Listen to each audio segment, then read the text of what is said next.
Hi, everybody. Welcome to Meet My Friends. This is episode 10. My guest today is Jensen. I met Al at a Toastmasters club, and he was always there for guidance. He's been at Toastmasters long enough to know how to present, but also how the organization works, and as far as how the meeting should go and what we need to do. So Al was our teacher many times, and he has his own trainings that he will be talking about if you wanna follow him. I also met other people thanks to going to trainings with Al. So welcome, Al. Why, thank you, Maria. It's great to be on your show, and it's great to be in the top 10. This is Yes, awesome. I understand that I'm number 10 on your list of friends. Is that right? yes, you are. Awesome. That's great. I'm in the top 10. I know people who are not in your top 10, so I'm gonna I'm gonna wear that badge with pride. Yes. Definitely look into the t-shirt. So you're gonna have number 10 in the back of the shirt. Excellent, It's excellent. gonna be a big number. Just like Bo Derek, I'm a 10. That's awesome. That's the pinnacle. That's the best. So I'm good with that. I'm happy that I'm glad that you're happy about your number about your top 10. Absolutely. Thank you. Um, I was just telling Al before we start recording that I remember a speech he gave at Toastmasters, and I was impressed by it. And if he would like to share it with us, so you can see an example of how we can impact others with a single speech. Well, I'd be delighted to share that with you, Maria, and everyone who happens to be watching today. It's a story about Amos.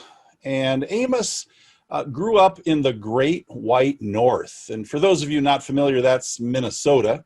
And in the great northern part of Minnesota, there's lots and lots of trees. And Amos actually lived in northern Minnesota in the late 1800s.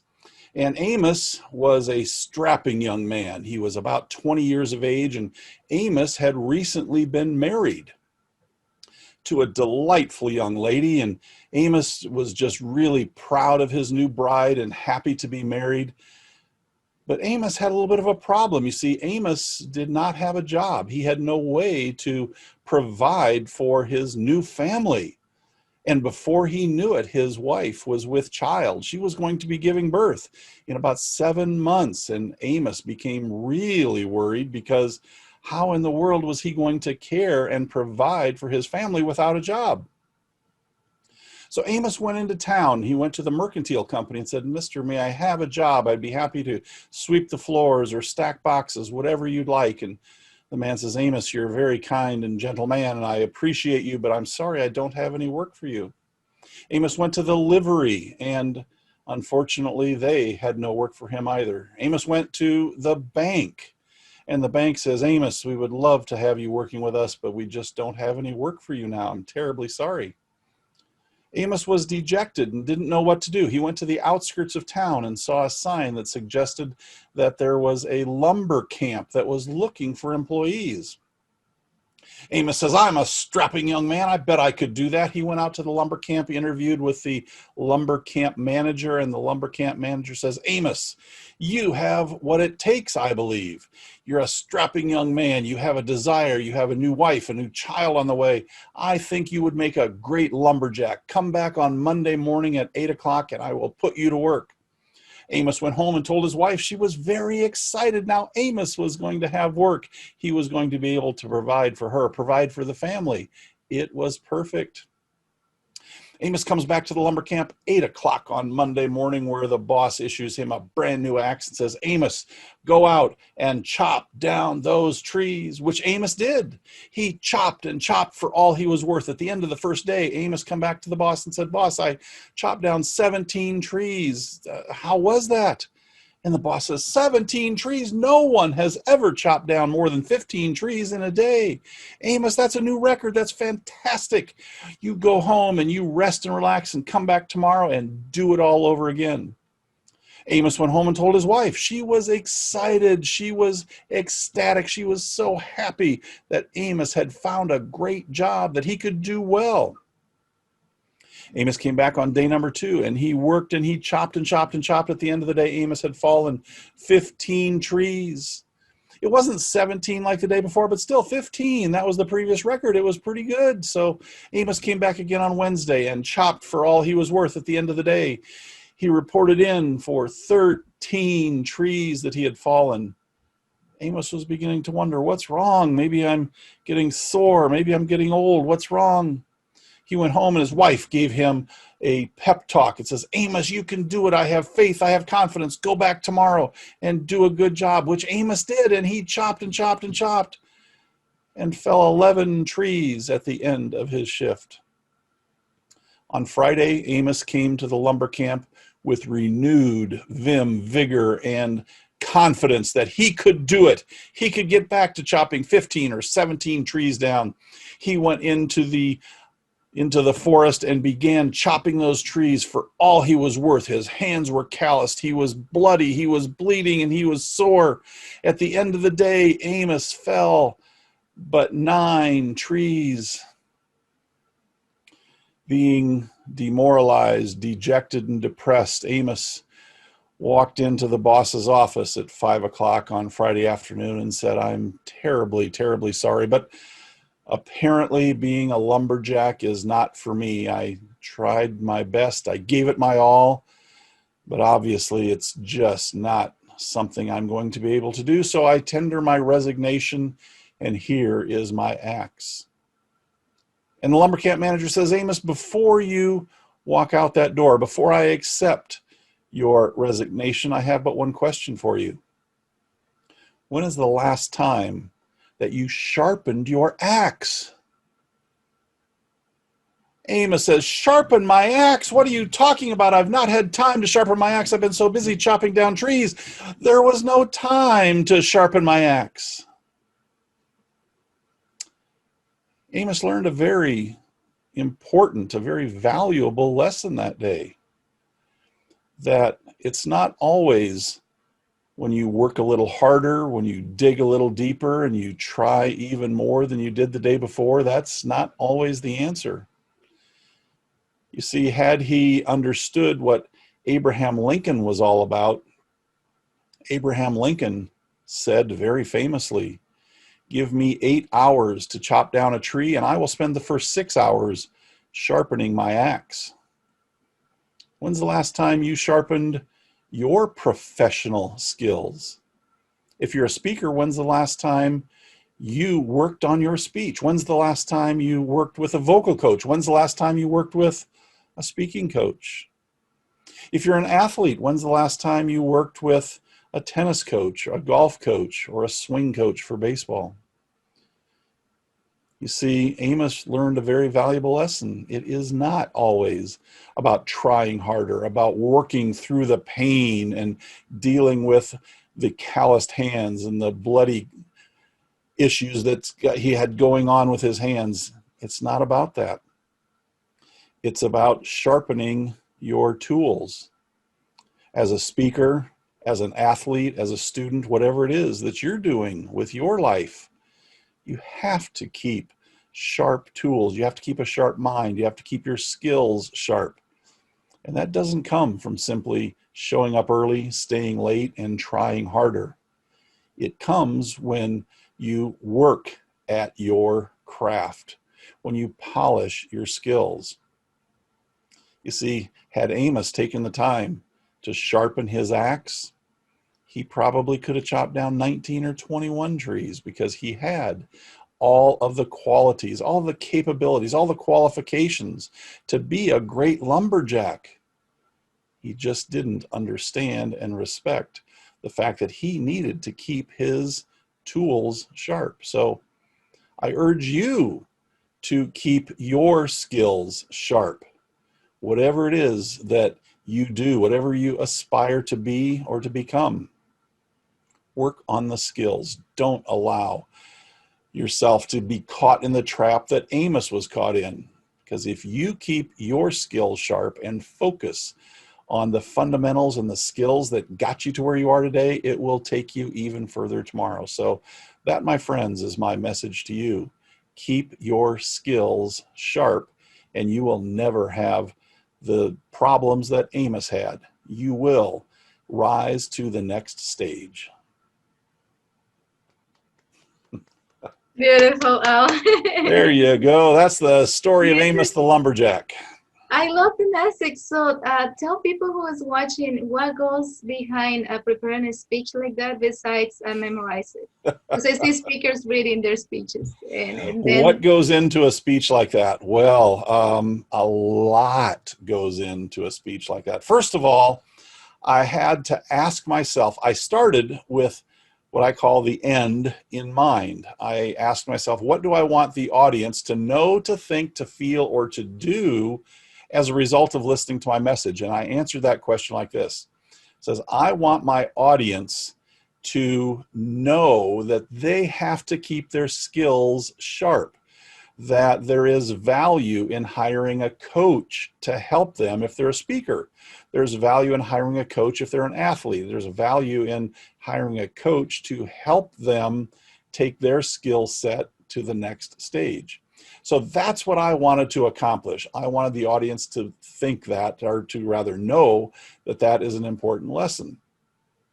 Once I knew what I want my audience to know, think, feel, or do, then I asked myself, what story do I know? What story could I tell that would illustrate that point?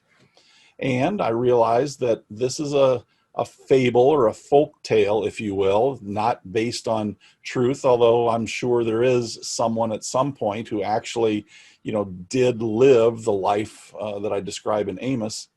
But I created this folk tale to be able to illustrate the point that I wanted to make. So I opened up with something that set the scene. This is Amos. This is where he lived. This is when he lived. And Amos came across some conflict. And that's classic in terms of telling a story. You have to set the scene. What was life like before Amos had problems? So I described Amos lived in the Great White North, and he had a beautiful wife, and they were with child, and that's the way his life was.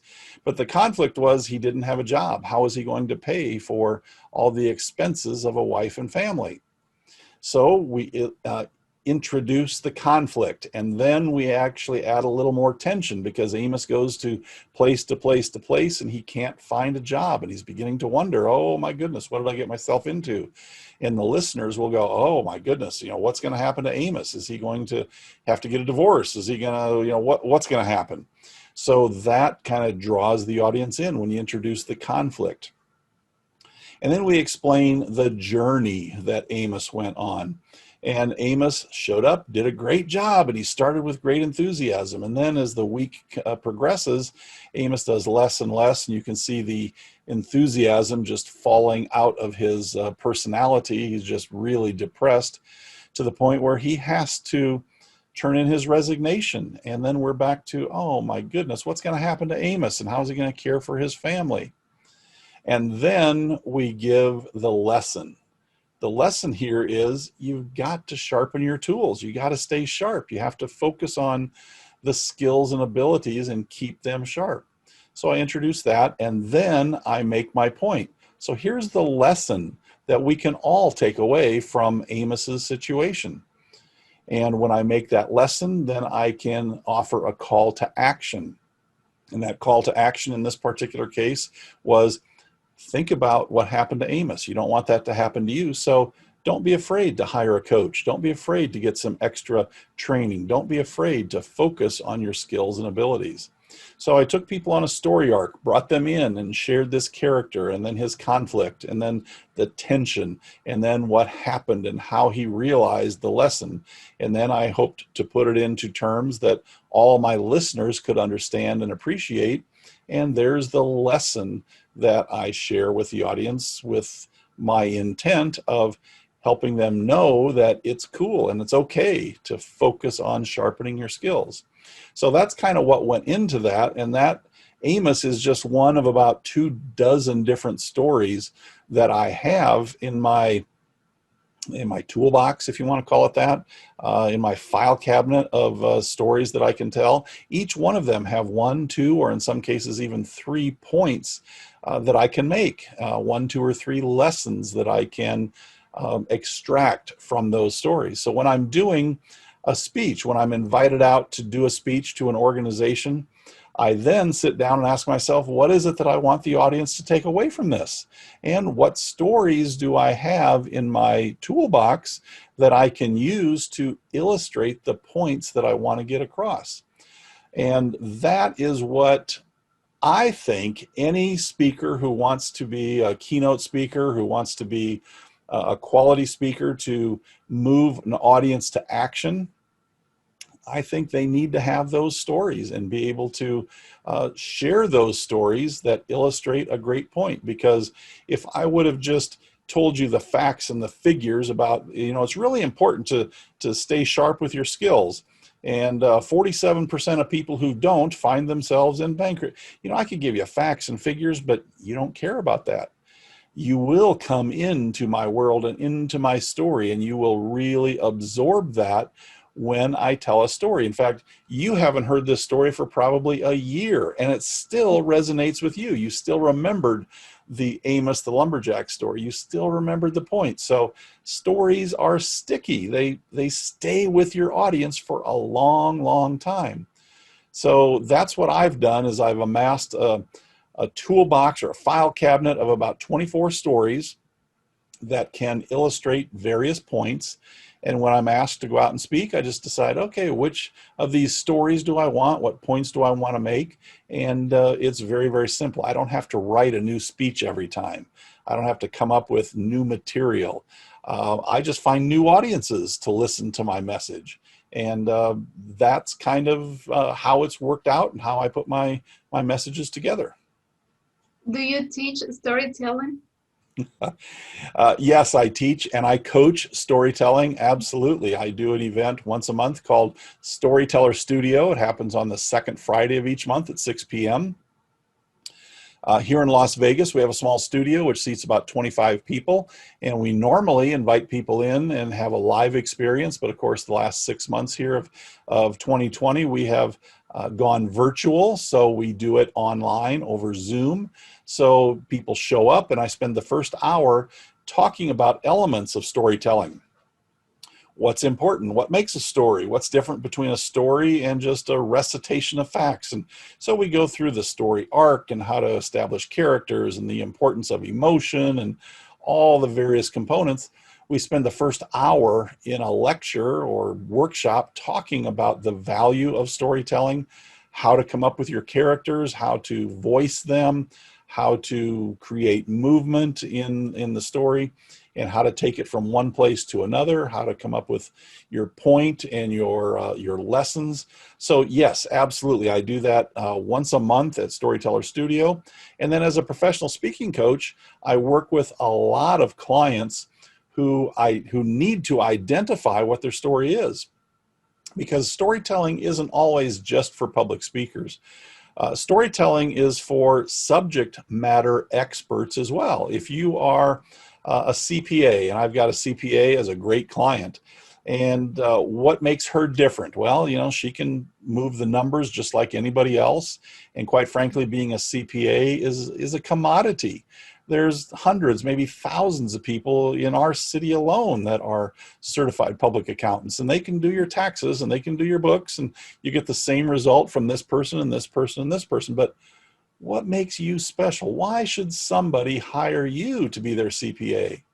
Well, if you have a customer or client connection story where you can tell this story and help people understand what drives you, what motivates you, what's your why, people will hire you because of your background, your experience, your standards, your just how you present yourself in the marketplace. But if they just look at you in an ad and see, oh, that's just one more person who's a CPA, what's your chances of getting that business? But if you can tell that story, then you have a greater chance of getting a connection with your audience and a greater opportunity to turn that from a prospective client into a paying client. So I work with a lot of marketers, a lot of entrepreneurs, a lot of business executives to help figure out what their story is. And we will go through a question and answer session, and it doesn't always happen the first time. Sometimes we have to do 2, 3, 4, 5 sessions before we really figure out what their why is, and then work with them to put that story together in such a format that it grabs the audience's attention and it holds their attention, and then it ultimately creates a likability, some trust factor in there, knowing that, yeah, I can count on this person. They've got great standards, and I know that they're going to do a great job because they told me this story about their background. So a story can do so much more than just entertain. It can really connect with people, build that knowability, likability, and trustability that we have to have before somebody will spend money with us. So yes, I do coach it, I do teach it, I do train, and it's just such a very valuable and important communications tool that I would be remiss if I didn't coach and teach and train my clients how to put together a great story and then how to tell a great story. But you also coach humor, comedy, like being funny, that sometimes it's hard for us to introduce a joke into a speech. That's true. That's true. Humor, comedy is something that can be learned. There are formulas that you can follow to write a joke, to create a twist and make something funny. So along with my business partner, George Gilbert, who happens to be, I think, number 11 on your list, Yeah. he didn't make the top 10, did he? No, that's too bad, George. I made the top 10. In any event, George Gilbert and I are business partners, and between the two of us, we have been on stage more than 12,000 times over the last 45 years. Wow. The majority of George's appearances were as a stand-up comic. George did that for years. He appeared not only solo, but with his mother in a duo comedy act. And out of those 6,000, I'm going to say 4,000 of those were stand-up comedy acts. And I've been on the stage probably 6,000 or more times as well. A portion of those was with my Magic Al Experience comedy magic act. So George and I both have a substantial background in comedy and in humor. And yes, that is one thing that we coach, that we train, that we teach. So if anyone is interested in becoming a more effective humorist from the platform or from the virtual platform like we're on right now, yes, we can help them understand how to write a joke and how to make it fit in and support their speaking objectives. Well, I think being able to be funny and make a joke can also bring benefits in relationships, not only, related to work. If you can be someone who is more appealing, who can make someone laugh, I think that you're gonna seem cuter. Oh, sure. You're absolutely right. I mean, in my life, I've had literally dozens or 10.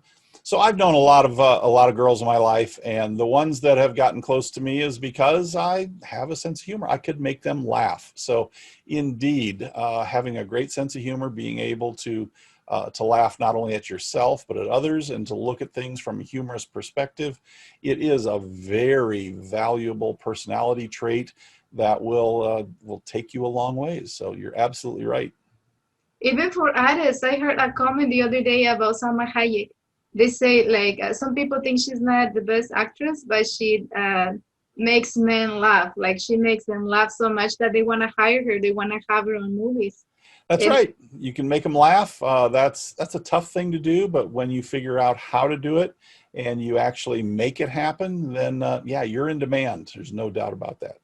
yes, I saw a movie. I think it was a Pretty Thing or something like that. Like, you can sense in the movie when she's telling the joke, like the actor can't avoid laughing. He's laughing before he has to laugh.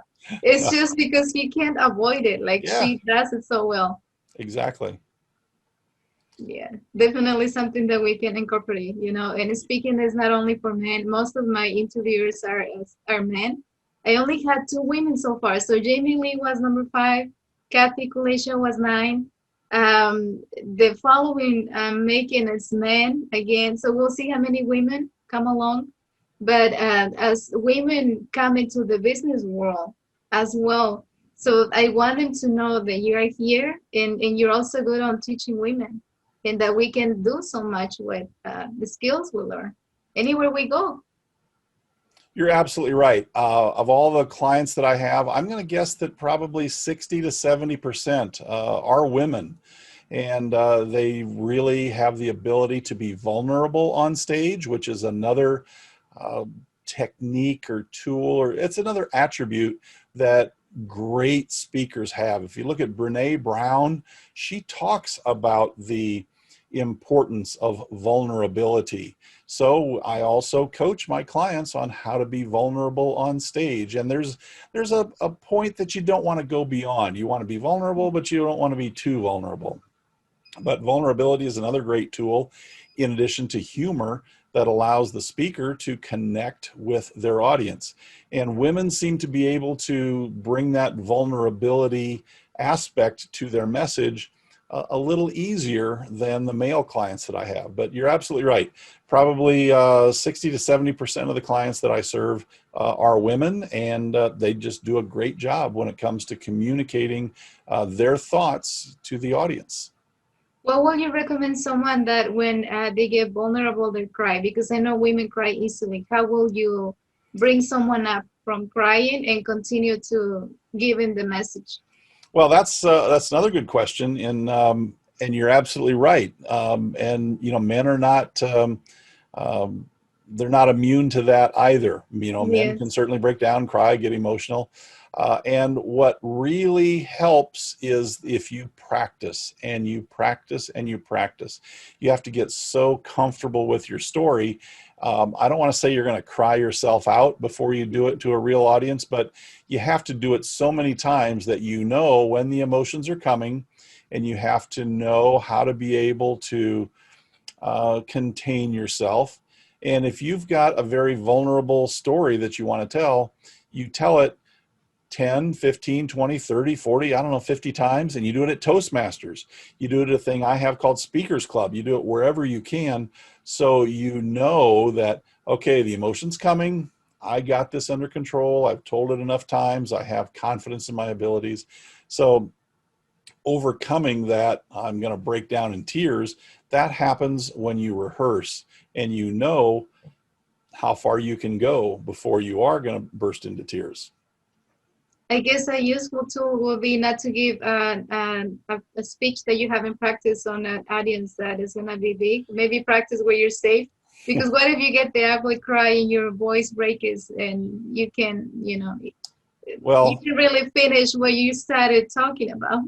that rule does not just simply apply to messages with vulnerability and emotion.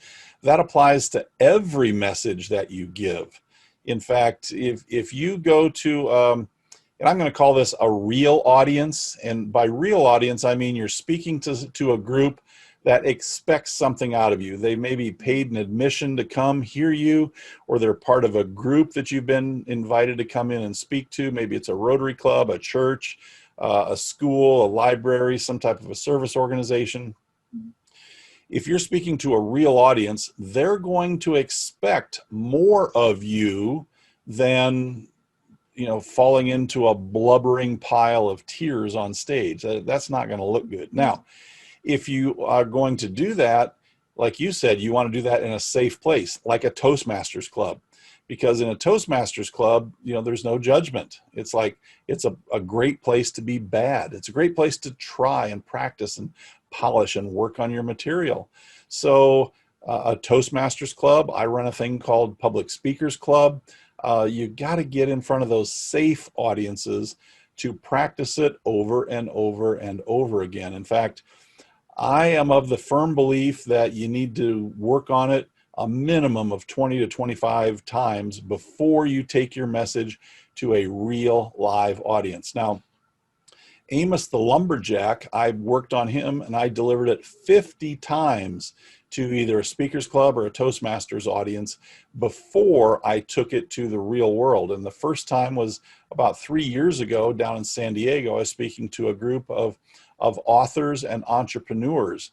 And someone had heard this particular message and they said, that would be a perfect message for this audience. Will you come and share that? I said, absolutely, I would be delighted to. But again, I wanted to have at least 50 of those deliveries under my belt so I knew I could tell that story. I could tell it well. I could connect with the audience. Because the first 5 times I gave it, that story sucked. And then the next 5 times I gave it, it sucked, but not quite as much. And by the time I got to 20, 25 deliveries, it was like, okay, this is starting to smooth out. I got the rough patches and I know when to pause. I know when to breathe. I know when to turn this way. And I know what kind of gestures I can use. And I know what kind of examples to use. I know what kind of speed that I want to use. So all of those things take practice, and you only can do that in front of a real live audience, like a Toastmasters club, because that is a safe place. Because if you screw up there, you haven't hurt anything. Maybe your ego a little bit, but you haven't ruined your reputation. You haven't hurt anybody. You've learned from that experience. So Toastmasters is a great place to be bad. It's a great place to try and to work on material. And one of the downsides one of the issues that I've had with Toastmasters is a lot of people think that every time I get up to speak, I have to have a new speech because they've heard that other one. I don't want to tell that other one again because they've heard it. Well, you know what? When you're in Toastmasters, you're not speaking for the people in the Toastmasters audience. You're speaking for your own benefit, to polish that speech, to get better. So I'm a big proponent of doing a speech at Toastmasters, not only 3 times or 5 or 7, but a dozen times. Do that same speech a dozen times and polish it. Make it a little bit better each time. Because why are you in Toastmasters? Why am I in Toastmasters? Why is anyone in Toastmasters? Well, I think they're in there because they want to be better communicators. And the truth is, by giving a brand new speech every week or every time you get up, that doesn't make you a good communicator. It just makes you an avid speech writer. It doesn't even make you a good speech writer. I've always said that great speeches are not written, they're rewritten. After you've done it the first time and you've listened to it, you go, I've gone a little bit too outside of the path over here. I got to stay focused, or I got to add something, or I got to take something away.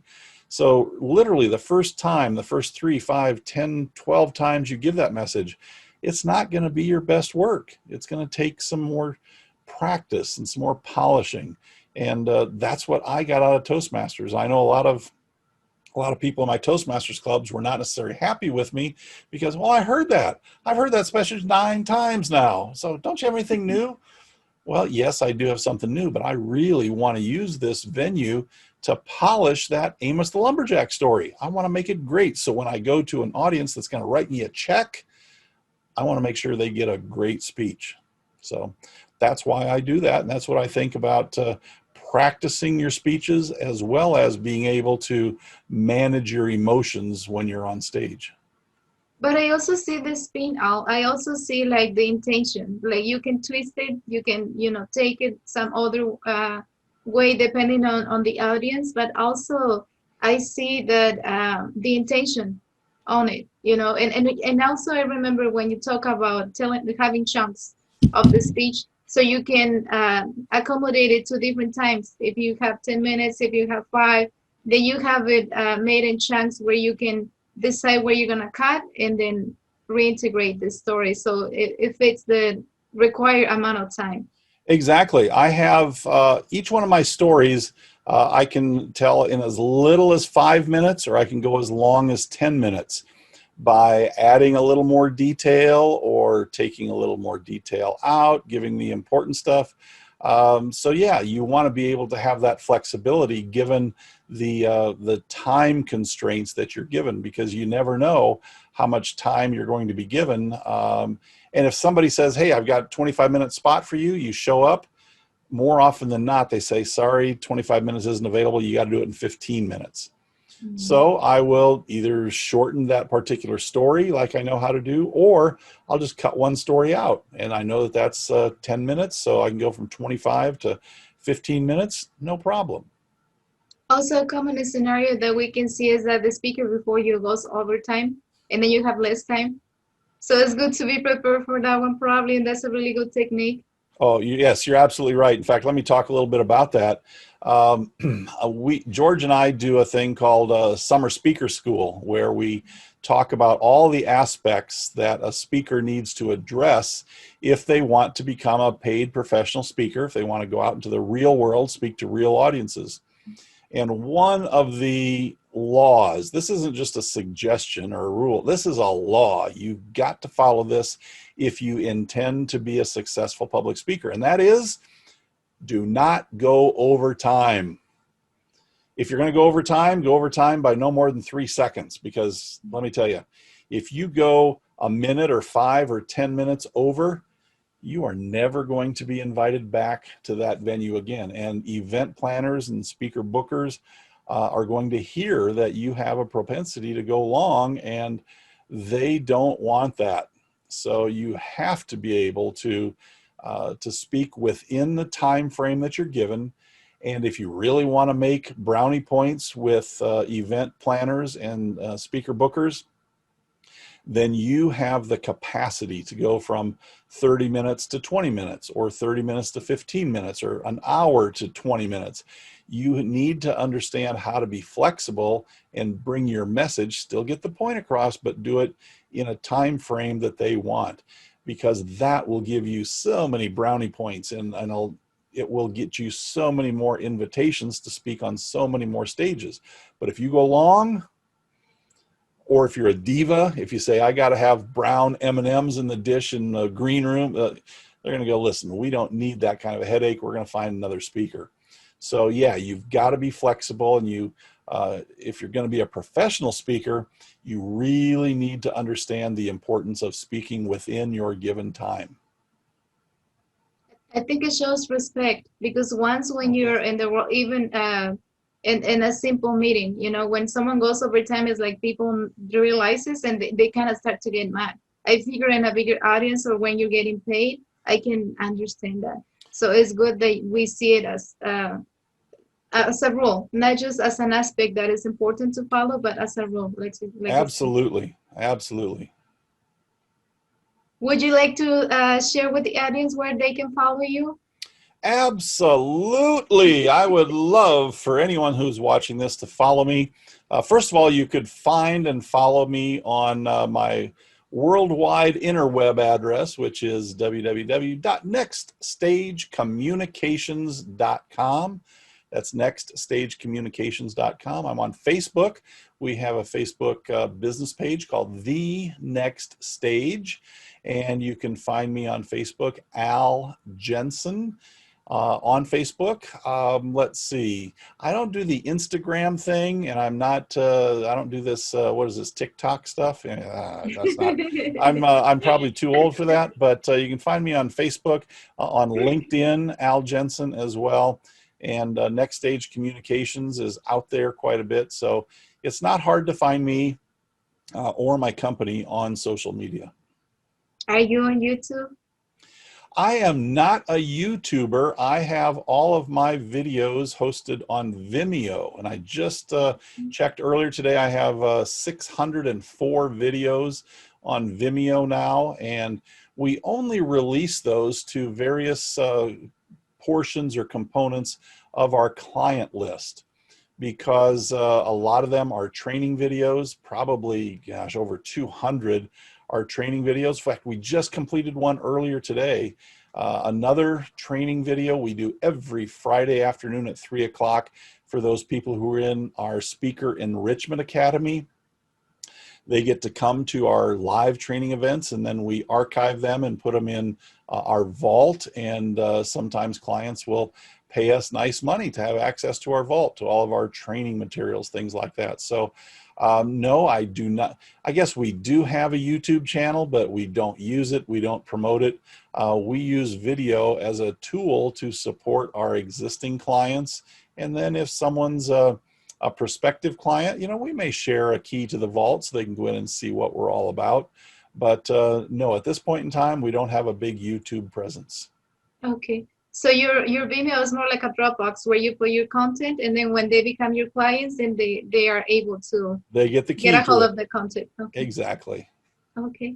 Sounds good. Well, just, to know, just for people to know, for me to know, if Sure. anyone asks me, what I know about you, I know that you are a professional, that you're willing to help, and that you are a wise man. So I invite people to contact you. Definitely. Well, thank you, Maria. We would love to have individuals check us out. We always offer a free view. So if you want to come check us out and see what we're all about, we will give you a free view pass to come check us out, come to one of our events, come to one of our trainings and see what it's all about. Because frankly, if we are not going to be of value to you, we don't want you to sign up. We don't want your money.